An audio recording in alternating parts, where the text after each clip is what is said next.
মুহররম মাসের আগমনের অর্থ হল একটি আরবি নতুন বছরের সূচনা। মানে আরবি একটি নতুন বছর শুরু হয়েছে, একটি বছর আমাদের মাঝ থেকে বিদায় নিয়ে গেছে। আরবি সনকে বলা হয় হিজরি সন। 1447 হিজরি আমাদের কাছ থেকে বিদায় নিয়ে গেছে। 1448 হিজরির আগমন হয়েছে।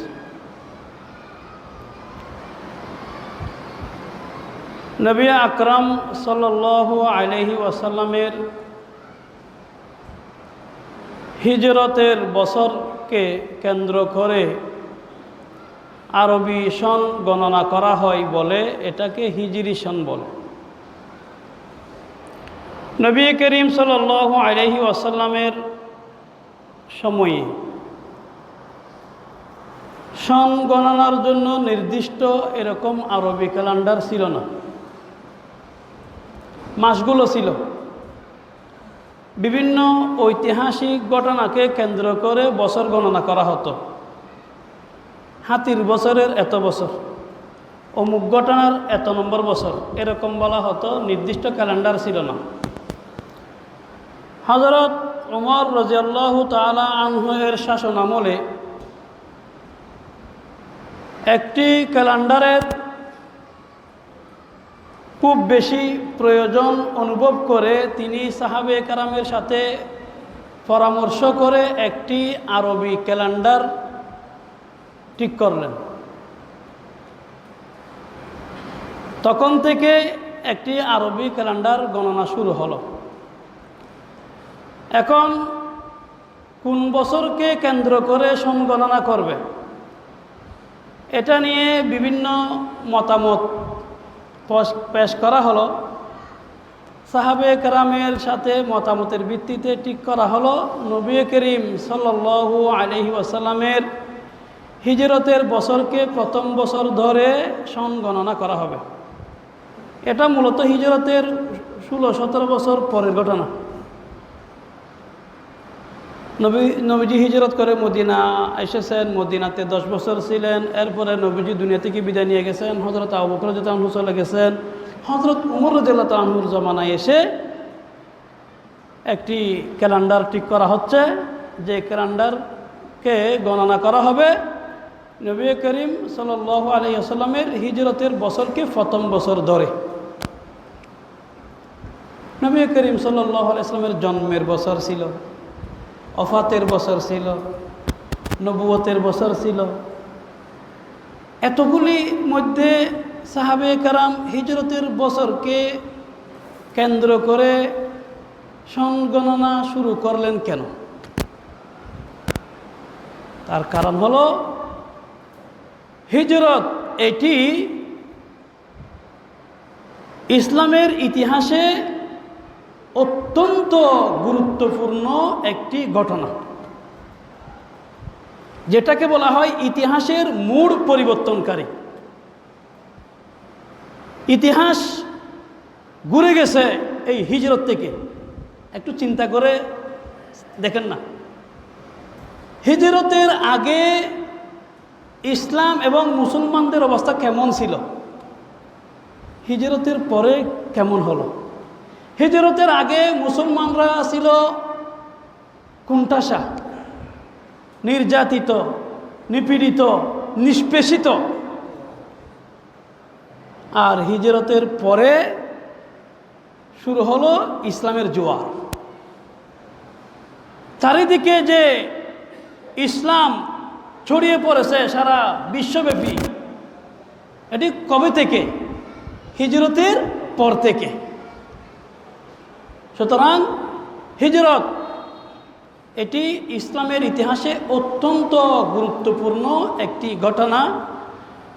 এই হিজরতকে স্মরণীয় করে রাখার জন্যে এই হিজরত উম্মত যেন বারবার এই হিজরতকে স্মরণ করে, হিজরত থেকে যেন শিক্ষা অর্জন করতে পারে, হিজরতের বছরকে প্রথম বছর ধরে সাহাবে কেরাম হিজরি সন গণনার সিদ্ধান্ত গ্রহণ করলেন। যখন হিজরি সনের আগমন ঘটে তখন হিজরতের কথা স্মরণ হয়। এই হিজরতের কথা স্মরণ করে হিজরত থেকে আমাদেরকে শিক্ষা হাসিল করতে হবে। দেখেন, নবী করিম সাল্লাল্লাহু আলাইহি ওয়াসাল্লাম এবং সাহাবে কেরাম রিদওয়ানুল্লাহি আলাইহিম আজমাইন নিজেদের প্রাণপ্রিয় মাতৃভূমি, জন্মভূমি মক্কাতুল মুকাররমা ত্যাগ করেছেন। যে মক্কায়ে মুকাররমার ব্যাপারে নবীজি বলেছেন, ও মক্কা, আল্লাহর কসম, তুমি এই পৃথিবীর বুকে সর্বশ্রেষ্ঠ স্থান, আল্লাহর কাছে সবচাইতে পছন্দনীয় স্থান। আল্লাহর কসম, লাউলা উখরিজতু মা খরজতু মিনকে। ও মক্কা, আমার সম্প্রদায়ের মানুষেরা যদি আমাকে এই মক্কা ভূমি ত্যাগ করতে বাধ্য না করত, আমি কখনো তোমাকে ছেড়ে যেতাম না। তোমাকে আমি এত ভালোবাসি মক্কা, আমাকে এই পবিত্র ভূমি ত্যাগ করতে বাধ্য করা না হলে আমি কখনো তুমি মক্কাকে ছেড়ে যেতাম না। তাহলে দেখেন, নবীজি এই প্রাণপ্রিয় মক্কাকে ছেড়ে গেছেন, সাহাবায়ে কেরাম মক্কাকে ছেড়ে গেছেন, নিজেদের ধন দৌলত, টাকা পয়সা, বাড়ি ঘর, আত্মীয় স্বজন সব কিছু ফেলে মদিনার দিকে হিজরত করেছেন, মদিনা চলে গেছেন নিজেদের সব কিছু ফেলে। অনেকে ছিল অনেক সম্পদের মালিক, সব সম্পদ ত্যাগ করে চলে গেছেন নিঃস্ব অসহায় হয়ে। কিসের স্বার্থে? দুনিয়াবি স্বার্থে। আমাদের অনেকে আছে না, বাংলাদেশ থেকে কোথায় চলে যায়? আমেরিকা চলে যায়, দুনিয়ার স্বার্থ, একটু দুনিয়ার বিলাসী জীবনের স্বাদ অনুভব করবে। হ্যাঁ, বিভিন্ন উন্নত রাষ্ট্রে গিয়ে সেই দেশের নাগরিকত্ব গ্রহণ করে একটু আরামে থাকার জন্যে, আয়েশে থাকার জন্যে। নবীজি নিজের প্রাণপ্রিয় মাতৃভূমি মক্কা ছেড়ে মদিনা চলে গেছেন দুনিয়ার স্বার্থে না। সাহাবে কেরাম নিজেদের বাড়ি ঘর, টাকা পয়সা সব ছেড়ে মদিনা হিজরত করেছেন আয়েশি জীবন যাপন করার জন্যে না, দিনের খাতিরে, নিজের দিনকে রক্ষা করার জন্যে, ধর্মকে রক্ষা করার জন্যে, নিজের ঈমানকে রক্ষা করার জন্যে। হিজরত আমাদেরকে শিক্ষা দেয় যে ঈমান রক্ষার জন্যে, আকীদা রক্ষার জন্যে, দিন রক্ষার জন্যে প্রয়োজনে সব কিছু বিসর্জন দিতে হবে। নিজের বাড়ি ঘর, টাকা পয়সা, ধন দৌলত, আওয়াজ বন্ধ, সব কিছুকে বিসর্জন দিতে হবে নিজের ঈমানকে রক্ষা করার জন্য। এটা হিজরতের শিক্ষা। আজকে আমাদের জন্য দুঃখের বিষয়, আমাদের মধ্যে অনেকে আছে দুনিয়ার সামান্য স্বার্থের জন্যে, টাকার লোভে, পদের লোভে, সম্পদের লোভে নিজের ঈমানকে বিক্রি করে দেয়, নিজের দিনকে বিক্রি করে দেয়, নিজের আকীদাকে বিসর্জন দিয়ে দেয়, নিজের ধর্মকে ভুলে যায়। এজন্যে এক্ষেত্রে আমাদেরকে সচেতন হতে হবে। এটা ফিতনার জমানা, ফিতনার জমানা, চারিদিকে সব ফিতনা। খবরদার, খবরদার, কোনো কিছুর লোভে, টাকার লোভে হোক, পদের লোভে হোক, দলের লোভে হোক, কোনো কিছুই যেন আমার ঈমানকে ছিনিয়ে না নেয়। কোনো কিছুর কারণে যেন আমি আমার ঈমানকে নষ্ট না করি, দিনকে নষ্ট না করি। এটা হিজরতের শিক্ষা। নবী করিম সাল্লাল্লাহু আলাইহি ওয়াসাল্লাম, সাহাবে কেরাম সব কিছু ত্যাগ করেছেন দিনের জন্যে, সব কিছু ত্যাগ করেছেন আকীদার জন্যে, সব কিছু ত্যাগ করেছেন ধর্মের জন্যে। তো আমরা যেন সামান্য কোনো স্বার্থে নিজের ধর্মকে ত্যাগ না করি, নিজের দিনকে ত্যাগ না করি, নিজের আকীদাকে যেন ত্যাগ না করি, প্রয়োজনে সব কিছু বিসর্জন দিব। হযরত সালমান ফারসি রাদিয়াল্লাহু তাআলা আনহু রাজার ছেলে, রাজকীয় জীবন ত্যাগ করে গোলাম হয়ে গেছেন, গোলামিকে কবুল করেছেন দিনকে পাওয়ার জন্যে। এই চলমান সময়ে যারা খবর রাখেন জানেন, ভারতের একজন কোটিপতি বাবার ছেলে আয়ুষ মালিক, সে কোটিপতি বাবার ছেলে, একমাত্র সন্তান, সে সব কিছু ত্যাগ করে নির্দ্বিধায় সে তার ইসলামকে কি করেছে, প্রকাশ করেছে যে আমি ইসলাম গ্রহণ করেছি। এই হিন্দুত্ববাদী কট্টর এই সরকার তাকে গ্রেফতার করে, তার দাড়ি সব, কত সুন্দর দাড়ি, কত সুন্দর লাগতেছে, তার দাড়ি শেভ করে দিয়েছে, তাকে এখন জোরাজুরি করা হচ্ছে আবার হিন্দু ধর্মে চলে যাওয়ার জন্য। আল্লাহ তাকে হেফাজত করুক। আল্লাহ সালমান ফারসি রাদিয়াল্লাহু তাআলা আনহু এর উত্তরসূরিদেরকে আল্লাহ তাআলা হেফাজত করুক। তাহলে এই হিজরি নববর্ষের এই সূচনা লগ্নে আমরা প্রতিজ্ঞা করি যে কোনো কিছুর বিনিময়ে আমি আমার ঈমানকে বিক্রি করব না, কোনো কিছুর সামনে আমি আমার দ্বীনকে বিক্রি করব না। ঈমানের ক্ষেত্রে, দ্বীনের ক্ষেত্রে আপোষহীন, নো কম্প্রোমাইজ, একদম আপোষহীন থাকতে হবে। এটা এমন একটা ফিতনার জমানা, যে জমানার ব্যাপারে নবীজি বলেছেন মানুষ সকালবেলা মুমিন থাকবে তো সন্ধ্যাবেলা কাফের হয়ে যাবে, সন্ধ্যাবেলা মুমিন থাকবে সকালবেলা কাফের হয়ে যাবে। এজন্যে আমার কোনো আচার আচরণ, আমার কোনো কিছু যেন এরকম না হয় যে কারণে নিজের ঈমান নষ্ট হয়ে যায়, নিজের দ্বীন নষ্ট হয়ে যায়।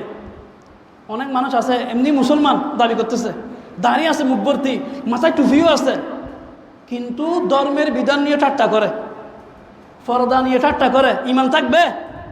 ধর্মের কোনো বিধান নিয়ে ঠাট্টা করলে ঈমান থাকবে না। আপনি মুখে যত দাড়ি রাখেন, মাথায় যত বড় টুপি দেন, যত বড় আপনি জুব্বা পরেন, ফাঁকড়ি বাঁধেন, ঈমান থাকবে না। দাড়ি তো রবীন্দ্রনাথ ঠাকুরেরও ছিল, দাড়ি থাকলে ঈমান থাকে না।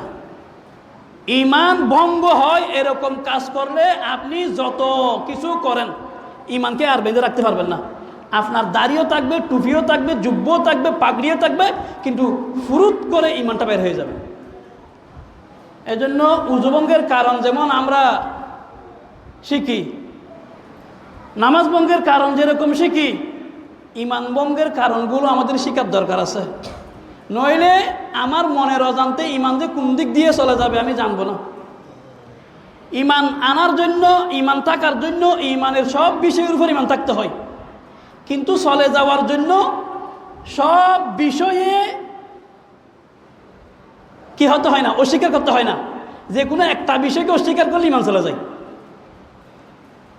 বেলুন ফুলে থাকার জন্য পুরো বেলুনটা ফুটাবিহীন থাকতে হয়, কিন্তু বেলুনের বাতাস চলে যাওয়ার জন্য পুরো বেলুনের গায়ে ফুটা হতে হয় না, একটা ছিদ্র হলে হবে, সব বাতাস চলে যাবে। ঈমানদার হওয়ার জন্য ঈমানের সব বিষয়ের উপর ঈমান রাখতে হবে, কিন্তু ঈমান চলে যাওয়ার জন্য সব বিষয়কে অস্বীকার করতে হবে না। যে কোনো একটা বিষয় অস্বীকার করলে ঈমান চলে যাবে। যেন আল্লাহর ওয়াস্তে খুব সতর্ক থাকবো, যেন কোনো কথা, কোনো আচার আচরণের কারণে আমার ঈমান নষ্ট না হয়। হিজরতের এই স্মরণ থেকে যেন আমরা এই শিক্ষাটা অর্জন করতে পারি। আল্লাহ আমাদেরকে তৌফিক দান করুন। মুআজ্জাজ হাজিরিন, নতুন একটি হিজরি বর্ষের আগমন হয়েছে, মানে একটা বছর আমাদের কাছ থেকে চলে গেছে। একটা বছরের বিদায় লগ্নে আমাদেরকে আত্মপর্যালোচনা করতে হবে। একটা বছর তো চলে গেল, আমি কি অর্জন করলাম? এটা হিজরি বর্ষ হোক, বাংলা বর্ষ হোক, ইংরেজি বর্ষ হোক, জীবনের প্রতিটি ভাগে ভাগে একটা দিন চলে গেলেও আমাকে ভাবতে হবে, একটা সপ্তাহ চলে গেলে আমাকে ভাবতে হবে, একটা মাস বিদায় নেওয়ার পর আমাকে ভাবতে হবে, আমার একটা দিন চলে গেল, আমি কি অর্জন করলাম। একটা সপ্তাহ আমার হাতছাড়া হয়ে গেল, আমি কি অর্জন করলাম। একটা মাস আমার কাছ থেকে বিদায় নিয়ে গেল, আমার জীবন থেকে কমে গেল, আমি কি অর্জন করলাম। একটা বছর আমার হায়াত থেকে মাইনাস হয়ে গেল, বিদায় হয়ে গেল, আমি কি অর্জন করলাম, আমাকে ভাবতে হবে। আল্লাহ সুবহানাহু ওয়া তাআলা সূরা হাশরের মধ্যে বলতেছেন, ইয়া আইয়ুহাল্লাযীনা আমানুত্তাকুল্লাহ ওয়াল তানজুর নাফসুম মা কদ্দামাত লিগাদিন ওয়াত্তাকুল্লাহ ইন্নাল্লাহা খাবীরুম বিমা তা'মালুন। আল্লাহ অনেক আদর করে বলতেছেন, এটা অনেক আদরের সম্বোধন, অনেক মায়া করে বলতেছেন, ও ইমানদার বান্দারা, ইত্তাকুল্লাহ, আল্লাহকে ভয় করো, আল্লাহকে ভয় করো। এরপর বলতেছে ওয়াল তানজুর নাফসুন মা কদ্দামাত লিগাদিন ওয়াত্তাকুল্লাহ। প্রত্যেক মানুষের একটু ভাবা উচিত, প্রত্যেক মানুষ যেন ভেবে দেখে আগামীকালের জন্যে, অর্থাৎ আখিরাতের জন্যে, কিয়ামতের জন্যে সে কি অর্জন করেছে, পরকালের জন্যে আমি কি অর্জন করলাম, আমি কি জমা করলাম, পরকালের অ্যাকাউন্টে আমার কত ব্যাংক ব্যালেন্স জমা হলো, আমাকে ভাবতে হবে। আল্লাহ তাআলা এরপর আবার বলতেছেন ওয়াত্তাকুল্লাহ, আল্লাহকে ভয় করো। দেখেন আল্লাহ বিষয়টাকে কত গুরুত্ব দিয়েছেন। আল্লাহ বলতেছেন পরকালের জন্য তোমার প্রস্তুতি কি, তুমি একটু চিন্তা করে দেখো না। এই কথা বলার আগে পরে আল্লাহ আমাকে আপনাকে দুইবার বলতেছে আল্লাহকে ভয় করো, আল্লাহকে ভয় করো। বান্দা আল্লাহকে ভয় করো, চিন্তা করো না পরকালের জন্য তুমি কি প্রস্তুতি গ্রহণ করেছো। বান্দা আল্লাহকে ভয় করো, চিন্তা করে দেখো তুমি পরকালের জন্য কি প্রস্তুতি গ্রহণ করেছো। এরপর আল্লাহ তাআলা একটা মেডিসিন দিচ্ছে, ইন্নাল্লাহা খাবীরুম বিমা তা'মালুন। নিশ্চয় তুমি কি করতেছো না করতেছো দুনিয়ার কেউ না জানুক, কে জানে? আল্লাহ জানে। উপরে ফিটফাট, ভিতরে সদরঘাট, সবার উপরে আপনি খুব ভালো মানুষ, খুব ভালো ব্যবসায়ী, খুব ভালো হুজুর, কিন্তু তোমার যে আমল, এই আমল সম্পর্কে আল্লাহ সব জানেন। আল্লাহ এই কথা আমাদেরকে বলে, আমাদেরকে একটা ওষুধ দিলেন যে বান্দা তুমি প্রতিটি মুহূর্তে এটাকে স্মরণ করো যে আমি কি করতেছি না করতেছি আমার আল্লাহ দেখতেছেন, আমার আল্লাহ জানেন। হ্যাঁ, আমি কি করতেছি না করতেছি সব আমার আল্লাহ অবগত আছেন। এই কথা তুমি সবসময় স্মরণ রাখো, তাহলে তুমি আখিরাতের জন্য কিছু করতে পারবে, তাহলে তুমি আখিরাতের জন্য কিছু করতে পারবে। এজন্যে আমাদেরকে আখিরাতের জন্যে সবসময় ভাবতে হবে। এখন তো আমরা যে দুনিয়ার দিকে শুধু দৌড়তেছি, দুনিয়ার পিছনে ছুটতেছি, যে আখিরাতের কোনো আমাদের খবরই নেই। আখিরাতের জন্য একটু ভাববো, একটু চিন্তা ভাবনা করব, আমাদের ওই সময়টাই নাই। কারণ শয়তান আল্লাহর সাথে প্রতিজ্ঞা করেছে, যেদিন শয়তানকে আল্লাহ অভিশাপ দিয়েছেন, শয়তানকে আল্লাহ তাআলা জান্নাত থেকে বের করে দিয়েছেন। শয়তান ওই দিন আল্লাহকে বলতেছেন, আল্লাহ আমাকে তো আপনি বের করে দিয়েছেন, আমাকে একটু সুযোগ দেন না। আল্লাহ বলতেছে ঠিক আছে, তোকে একদম কিয়ামত পর্যন্ত সময় দিলাম, যা ইচ্ছা তা কর। তখন সে বলতেছে আমি কি করব জানেন? আল্লাহ ফাবিমা আগওয়াইতানি লাআকুদান্না লাহুম সিরাতাকাল মুস্তাকিম। ও আল্লাহ, আদমের জন্যে আপনি আমাকে জান্নাত থেকে বের করে দিয়েছেন, আমাকে আপনি পথভ্রষ্ট করেছেন। আমি আপনার সামনে প্রতিজ্ঞা করতেছি, আমি চ্যালেঞ্জ করতেছি, আমি আপনার সহজ সরল পথ থেকে এই আদমের সন্তানদেরকে আমি বিচ্যুত করব, সরাই দেব, তাদেরকে পথভ্রষ্ট করব। সুম্মা লাআতিয়ান্নাহুম মিন বাইনি আইদিহিম ওয়া মিন খালফিহিম ওয়া আন আইমানিহিম ওয়া আন শিমালিহিম। আল্লাহ, আমি তাদের সামনে আসবো, সামনের দিক থেকে আসবো, এই তাদের পিছনের দিক থেকে আসবো, তাদের ডান তাদের বাম দিক থেকে আসবো। মোট কথা আমি তাদের চতুর্দিক থেকে শুধু চক্রান্ত করব, তাদের কাছে এসে শুধু ধোঁকা দেব, শুধু ধোঁকা দেব, শুধু ধোঁকা দেব। তাদেরকে শুধু আপনার সঠিক পথ থেকে, আমলের পথ থেকে, ইবাদতের পথ থেকে তাদেরকে দূরে সরায় সরায় রাখবো। এটা শয়তানের প্রতিজ্ঞা। অন্য জায়গায় বলতেছেন বিমা আগওয়াইতানি রব্বি বিমা আগওয়াইতানি লা উযায়্যিনান্না লাহুম ফিল আরদ ওয়া লা উগবিয়ান্নাহুম আজমাইন। ও আল্লাহ, এই মানুষের কারণে আপনি আমাকে জান্নাত থেকে কান ধরে বের করে দিয়েছেন, চিরদিনের জন্য আমাকে অভিশাপ দিয়েছেন, অভিশপ্ত বানিয়েছেন। সুতরাং যাদের কারণে আমি অভিশপ্ত হয়েছি, এই মানুষকে আমি ছাড় দেব না, আমি তাদেরকে পথভ্রষ্ট করব। কিভাবে? লা উযায়্যিনান্না লাহুম ফিল আরদ, দুনিয়াকে তাদের সামনে আমি চাকচিক্যপূর্ণ করে তুলব, দুনিয়ার চাকচিক্যের পিছনে তাদেরকে আমি দৌড়াবো। দেখেন না ঘটনাটা হয়েছে ওইটাই। আমরা শুধু দুনিয়ার চাকচিক্যের পিছনে ছুটতেছি ছুটতেছি ছুটতেছি ছুটতেছি, যেন এটাই আমাদের সব। এই দুনিয়ার সুখ শান্তি সফলতাই যেন আমাদের একমাত্র লক্ষ্যবস্তু। আমরা যে এত মেহনত করতেছি, এই সবগুলোর সিংহভাগ উদ্দেশ্য 99% হলে ভুল হবে না, 99% মেহনত হচ্ছে শুধু আমার দুনিয়াটা যেন সুন্দর হয়, দুনিয়াতে আমি যেন একটা সুন্দর বাড়ি করতে পারি, আমি যেন একটা গাড়ি নিতে পারি, দুনিয়াতে যেন আমি বিলাসী জীবন যাপন করতে পারি, এটাই আমার একমাত্র টার্গেট হয়ে গেছে। আর কি? আল্লাহ বলতেছেন বাল তুসিরুনাল হায়াতাদ দুনিয়া ওয়াল আখিরাতু খায়রুন ওয়া আবকা।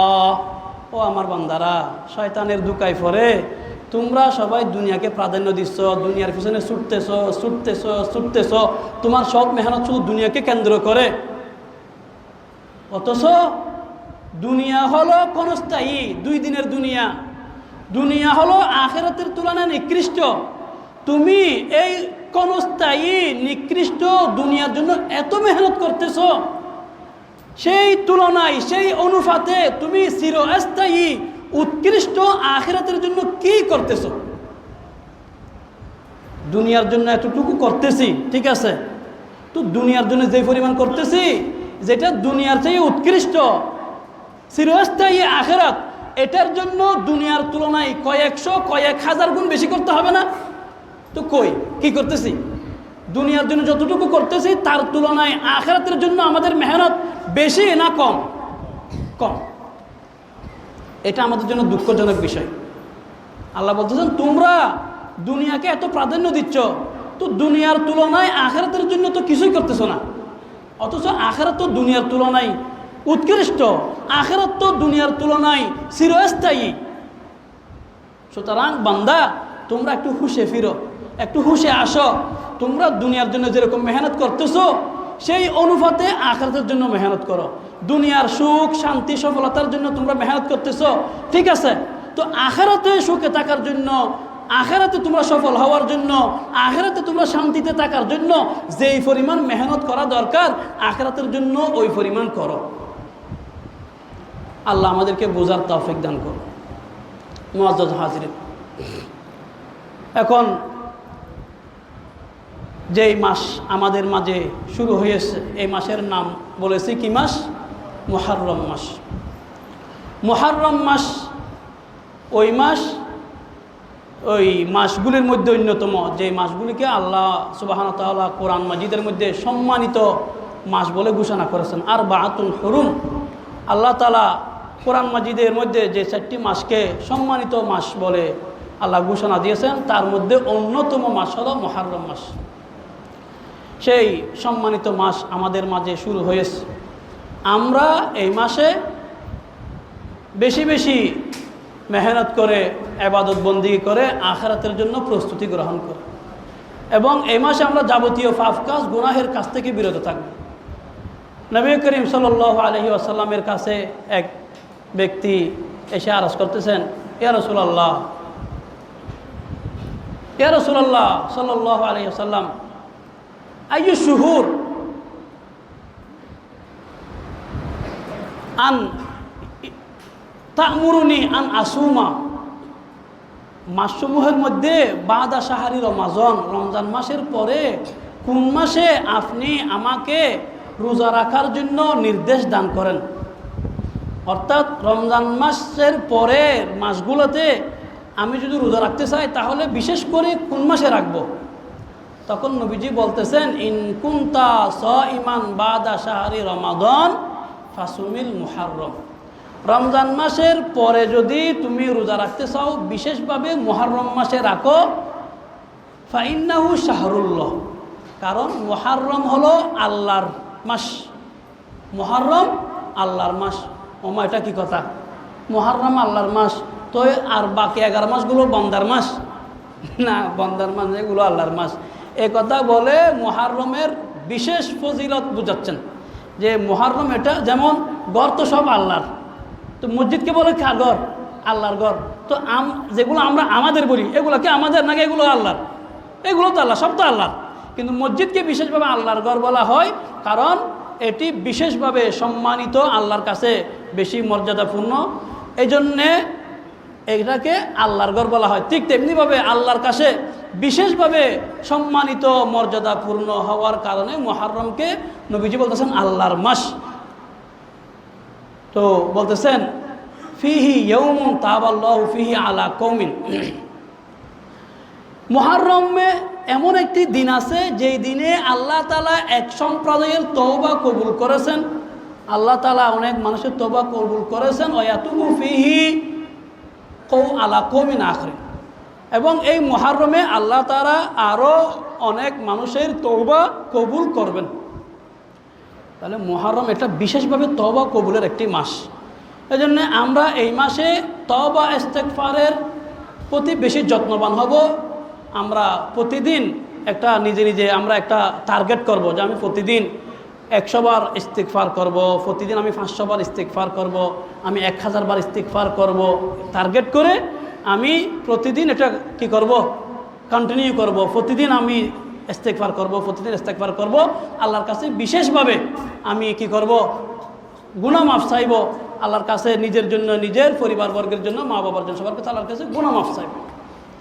নবীজি আর এক হাদিসের মধ্যে বলতেছেন, আফজলুস সিয়াম বাদা রমাদানা শাহরুল্লাহিল মুহাররম ও আফজলুস সালাহ বাদাল ফরিজা সালাতুল লাইল, রমজান মাসের পরে শ্রেষ্ঠ রোজা হলো আল্লাহর মাস মুহাররমের রোজা, আর ফরজ নামাজের পরে শ্রেষ্ঠ নামাজ হলো রাতের নামাজ অর্থাৎ তাহাজ্জুদের নামাজ। জন্যে এই মাসের রোজার বিশেষ ফজিলত। আমরা এই মাসে বেশি বেশি ইবাদতবন্দি করব, এটা আল্লাহর কাছে বিশেষ সম্মানিত একটি মাস। বেশি বেশি রোজা রাখবো, তওবা ইস্তেগফার করব, আল্লাহর কাছে বেশি বেশি গুনাহ মাফ চাইব।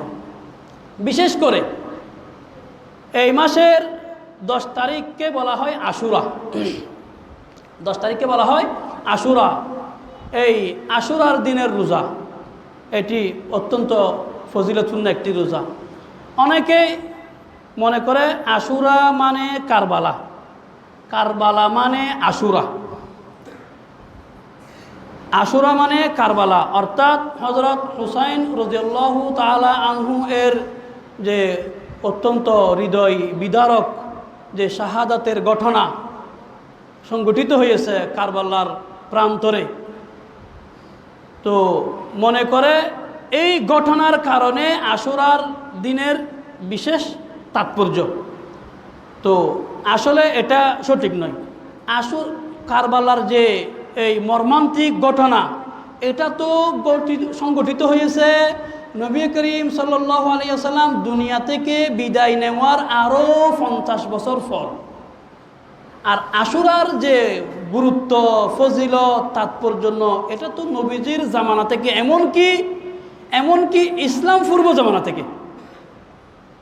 যেমন ধরেন আম্মাজান আয়েশা রাদিয়াল্লাহু তাআলা আনহা বলেন, কুরাইশরা জাহেলি যুগে আশুরার দিনে রোজা রাখত, নবীজিও রোজা রাখতেন মক্কায় থাকতে।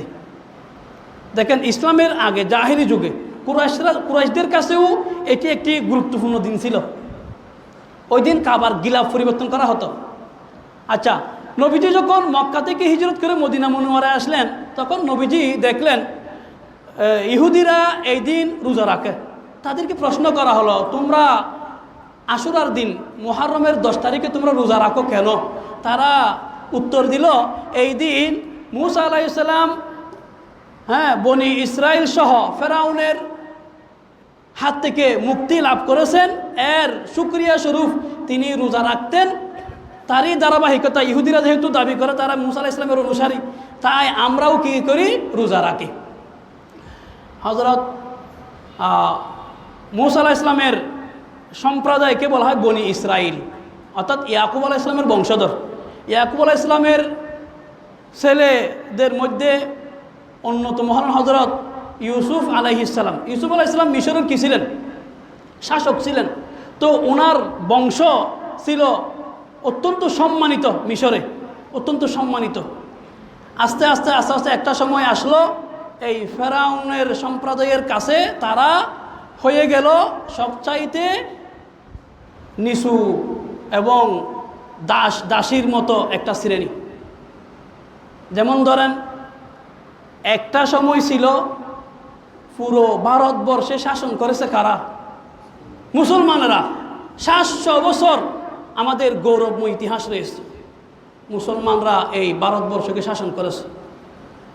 বলেন তো, আজকে ভারতে এই হিন্দুত্ববাদী সরকার যেভাবে প্রতিনিয়ত মুসলমানদের উপর নির্মম নির্যাতন নিপীড়ন চালাচ্ছে, মুসলমানদেরকে ফতে ঘাড়ে মুসলমানদেরকে হেনস্থা করতেছে, বেইজ্জত করতেছে, জোর করে জয় শ্রীরাম বলতে বাধ্য করা হচ্ছে, মুসলমান মহিলাদেরকে হেনস্থা করা হচ্ছে, মুসলমান মা বোনদেরকে দর্শন করা হচ্ছে, মুসলমানদেরকে ফতে ঘাড়ে সামান্য অজুহাতে মেরে হত্যা করে ফেলা হচ্ছে, কোনো বিচার নাই।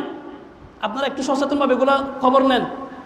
মানে এমন নির্যাতন করা হচ্ছে যেগুলা ভাষায় প্রকাশ করা যাবে না। মুসলমানদেরকে নামাজ পড়তে দিচ্ছে না, মুসলমানদেরকে একজন মানুষ হিসেবে মানুষের যে মৌলিক অধিকার সেই অধিকার নিয়ে বাঁচতে দেওয়া হচ্ছে না। মুসলমানরা 700 বছরের ইতিহাসে যদি হিন্দুদের উপর এরকম নির্যাতন চালাতো, আজকে ভারতে একজন হিন্দু খুঁজে পাওয়া যেত না।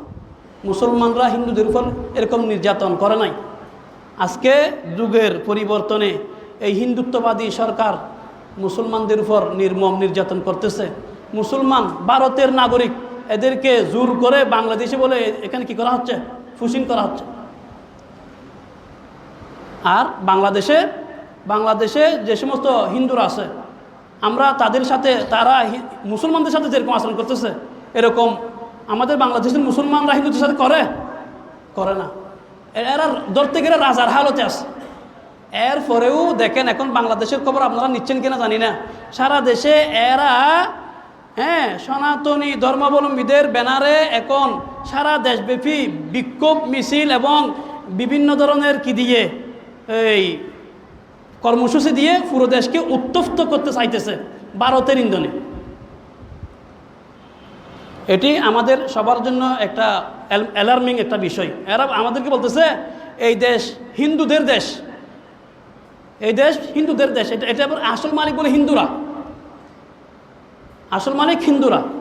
তো এই আমাদের যারা সরাসরি রাজনীতির সাথে জড়িত, যারা জড়িত না, সবাইকে আমাদেরকে সতর্ক থাকতে হবে, সচেতন থাকতে হবে। কোনো ফাঁদে দেওয়া যাবে না।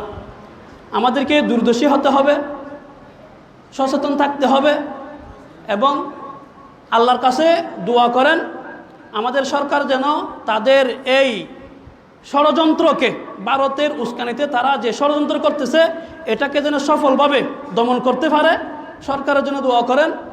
দেশের প্রশ্নে, দেশের সার্বভৌমত্বের প্রশ্নে, ইমান আকিদার প্রশ্নে, বিদেশি আগ্রাসনের বিরুদ্ধে আমরা দেশের জনগণ সবাই এক। এতে আমাদের কোনো ভেদাভেদ নেই, ঠিক না? আমাদের দেশের সার্বভৌমত্বের প্রশ্নে, আমাদের আকিদার প্রশ্নে, ইমানের প্রশ্নে অন্য দেশ আমাদেরকে কি করবে? আগ্রাসন করবে, এর বিরুদ্ধে আমরা সবাই এক।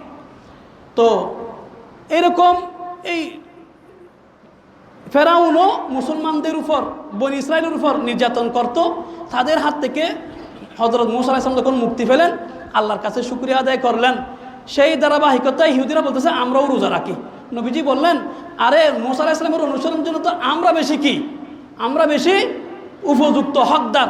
তখন নবীজি নিজে রোজা রাখলেন, মুসলমানদেরকেও হুকুম দিলেন। তবে তাদের সাথে বিরোধিতার জন্য নবীজি বললেন আমরা 2টা রোজা রাখবো, 9 তারিখ 10 তারিখ অথবা 10 তারিখ 11 তারিখ। এজন্যে আমরা মুহররম মাসে বেশি বেশি ইবাদত বন্দেগী করব, বেশি বেশি রোজা রাখার চেষ্টা করব। বিশেষ করে এই 9 তারিখ 10 তারিখ অথবা 10 তারিখ 11 তারিখে রোজার ব্যাপারে আমরা যত্নবান হব। আল্লাহ তাআলা আমাদের সবাইকে বুঝার আমল করার তৌফিক দান করুন। ওয়া আখিরু দাওয়ানা আলহামদুলিল্লাহি রাব্বিল আলামিন। যারা সুন্নাত পড়েনি সুন্নাত পড়েনি।